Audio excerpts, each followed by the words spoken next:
नमस्कार साथीहरू, मैले पाठ गरेर केही मेरा व्यक्तिगत अनुभवहरू यहाँ पस्किरहेको छु। यसै क्रममा मैले पिपी पर्सनल प्रोटेक्ट हैन, चस्मा, हेलमेट, सेफ्टी ग्लास जो मान्छेले उपयोग आफ्नो ठाउँमा गर्छन्, पन्जा हैन, सेफ्टी सुज हैन, कभरोल आफ्नो शरीरलाई चाहिँ सुरक्षित राख्नुपर्छ भन्ने शीर्षकमा गरिराखेको थिएँ। अनि हरेक कुरा प्रयोग गर्दा, उपभोग गर्दा, हाम्रो दैनिक काम कार्य अगाडि बढाउँदा हरेक व्यक्तिमा, हरेक ठाउँमा चेतना की कमी अथवा चेतनशील व्यक्तित्व र भन्नु मतलब अलि शिक्षित व्यक्ति र सामान्य वर्गले गर्ने कामहरू ठ्याक्कै अगाडि पछाडि देखिन्छ, छुट्टिन्छ।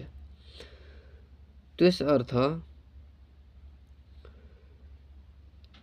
तपाईँ हामीले हरेक क्षेत्रमा काम गर्नु, श्रम गर्नु, कसैले काहीँ ठुलो सानो हुन्छ भनेर, कसैले होच्याउला गिज्याउला भन्ला भनेर आपत्ति मान्नुपर्ने छैन।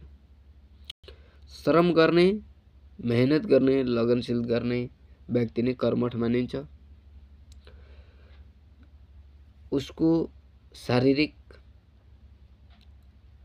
मानसिक रूपमा ऊ तन्दुरुस्त हुन्छ। तसर्थ पनि श्रम गर्नु राम्रो मानिन्छ। श्रम गर्दाखेरि सुरक्षित तरिकाले श्रम कामहरू गर्नुपर्छ। जस्तो हामीले ग्राइन्डर चलाइरहेका हुन्छौँ हैन, अथवा केही काठहरू काटिरहेका छौँ। हाम्रो गाउँघरमा पनि सामान्य आजले मिनिटर हाते ट्र्याक्टरले बारी खेत जोतिरहेका हुन्छौँ। तर हामीले चाहिँ कुनै न त्यो पन्जा प्रयोग गर्छौँ, न केही सुजहरू प्रयोग गर्छौँ हैन। मैले पनि त्यो एउटा मेसिन चलाउँथेँ घरमा। मेरो च्याउ खेती सञ्चालन भइरहेछ पराल काट्ने क्रममा। त्यो मैले कुनै पन्जा सन्जा केही प्रयोग गर्न थिएँ। एकखेप त मेरो हात एक्सिडेन्ट नै भएको थियो भनौँ हैन, झ्याप्पिएको थियो। सामान्य किलाहरू कस्ने बेला, नट बोल्ट टाइट गर्ने बेला पनि विभिन्न किसिमले त्यो हातको ब्यालेन्स नमिलेर यताउता ठोकेर चोट लागेको थियो। जस्तो कि हामीले दैनिक प्रयोग गर्ने सामानहरूमा सानो गल्तीले गर्दा ठुलो क्षति बेहोर्नु पर्यो हुन्छ। त्यो भएर साथीहरू सबैले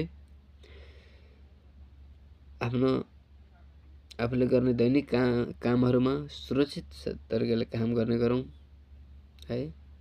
सुरक्षित काम नै अहिलेको